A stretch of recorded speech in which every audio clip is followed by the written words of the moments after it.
प्यारे भक्त प्रेमियों, आराध्य जीवन सत्संग में आपका हृदय से स्वागत है। मित्रों, मंदिरों में जो भोग हमारे द्वारा भगवान की मूर्ति के सन्मुख रखा जाता है, उसे भगवान खाते हैं या नहीं? इस प्रकार के प्रश्न कई भक्त प्रेमियों के द्वारा कई बार पूछा गया है और ये प्रश्न इतना सुंदर है कि आध्यात्म सत्य की ओर मोड़ने में सहायता करता है।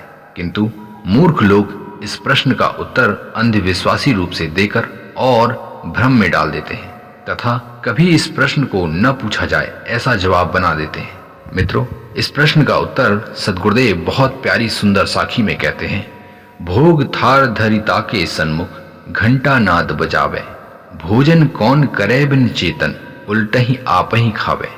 अर्थात भक्तजन अपने इष्ट देव के सन्मुख भोजन की थाली रखते हैं और बड़ी श्रद्धा से ये भाव रखते हैं कि भगवान भोग लगा रहे हैं और उन्हें आनंद से भोजन कराने के लिए घंटियां और ढोल बजाकर भजन गाते हैं। मित्रों, इस क्रिया में सबसे विचित्र बात यह है कि भगवान को भोजन कराने के लिए पर्दा लगा दिया जाता है। भोजन कराने वाला सन्मुख खड़ा तो है, किंतु उसे संदेह है कि भगवान भोग लगा रहे हैं या नहीं, क्योंकि कभी भोजन करते देखा नहीं है ना। सब पर्दे के पीछे का काम है, प्रत्यक्ष कर नहीं सकते, हजारों नियम हैं। इन सब क्रियाओं को देखकर सद्गुरु कहते हैं, भोजन कौन करे बिन चेतन उल्टा ही आप ही खावे। जो चैतन्य नहीं है उसे किसी विषय वस्तु की इच्छा कहाँ होगी? लेकिन नहीं, हमें तो लगता है, इसलिए हम भोग रखते हैं, फिर सोचते हैं भोग लग गया और उसे निकालकर खुद ही उसे खाते हैं।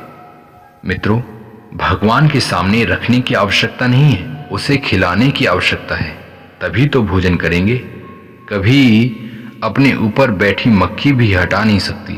ऐसी मूर्ति को छोड़कर आप अपनी शक्ति सामर्थ्य के अनुसार हजारों जीव जंतु हैं, सब में प्राण है, सब राम के ही रूप हैं, इनको भोग लगाओ, फिर देखना आपकी प्रभु भक्ति जो अब तक जितनी है कुछ ही दिनों में काफी बढ़ जाएगी।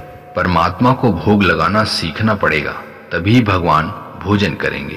भगवान कहते हैं, अहम शुद्ध चैतन्य ज्ञान स्वरूपम, अर्थात मैं ज्ञान का रूप हूँ जो सभी जीवों में बैठा हूँ। जड़ पदार्थों में मुझे मत देखो, मैं तो सर्वत्र चराचर जीवों में हूँ।